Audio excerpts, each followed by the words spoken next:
G Chandramouli, స్వతంత్ర human rights council Nellore జిల్లా అధ్యక్షుడిని. మేము నూతనంగా ఈ ఆఫీస్ ప్రారంభోత్సవం ఈరోజు చేసుకున్నాము.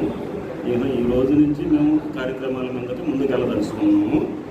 ఈ మానవ హక్కుల ఉల్లంఘన ఎక్కడైతే జరిగినా మేము వెంటనే అక్కడికి వెళ్ళి దాని మీద చర్యలు తీసుకుంటామని ఈ సందర్భంగా తెలియజేస్తున్నాం. Council vice ప్రెసిడెంట్ని.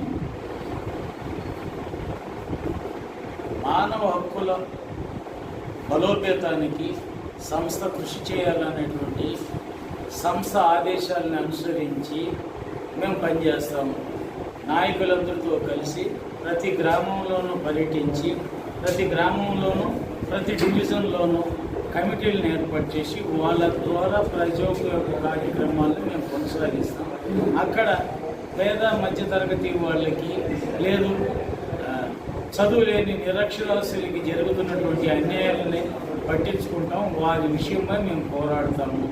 అలాగే రైతు కూలీలు ఉన్నారు, వాళ్ళకి శక్తి ఉన్నంతకాలం పనిచేస్తారు. తర్వాత వాళ్ళ పరిస్థితి ఏంది అనే దానికి వాళ్ళకు ఒక అవగాహన కల్పించి వాళ్ళకి ఈఎస్ఐలోను పిఎఫ్లోను వాళ్ళకి స్థానం కల్పించి వాళ్ళ బిడ్డల్ని ప్రయోజకులను చేయడానికి, వాళ్ళకి ఫ్రీ సీట్లు రావడానికి, వాళ్ళకి స్టైఫండ్స్ రావడానికి మేము కృషి చేస్తాము.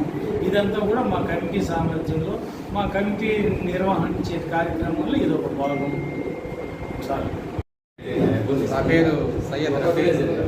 ఈ స్వతంత్ర మానవ హక్కుల సంఘం రాష్ట్ర పేరు సయ్యద్ రఫీ విభాగానికి అధ్యక్షుడిగా నియమించారు. ఈ సంఘం దాదాపు 7-8 నెలల నుంచి స్థాపించబడింది. ప్రస్తుతం ఏంటంటే ఒక కార్యాలయం తీసుకుని దీన్ని ప్రారంభించడానికి ఈరోజు ప్రారంభించాము.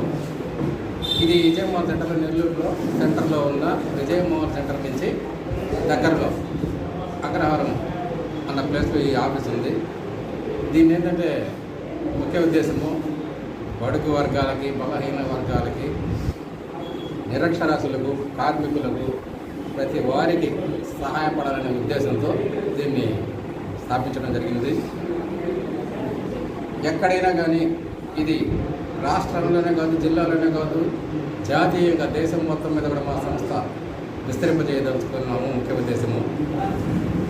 దీని చైర్మన్ వచ్చి చంద్రరావు గారు, అలాగే దీని రాష్ట్ర విభాగం కూడా నియమించినారు. అలాగే జిల్లా అధ్యక్షులు కూడా కమిటీలు పెట్టున్నారు. దీని తర్వాత ముఖ్య ఉద్దేశం ఏంటంటే మండల స్థాయి నుంచి ప్రతి గ్రామ స్థాయి వరకు కూడా దీన్ని విస్తరింపజేసి ప్రతి కార్యక్రమాన్ని కూడా ప్రజల మధ్యలోకి తీసుకెళ్ళి ఎక్కడైతే అన్యాయము, అక్రమాలు, దురాక్రమణలు, దురాగతాలకి అరిగట్టడమే మా సంస్థ యొక్క ముఖ్య ఉద్దేశం.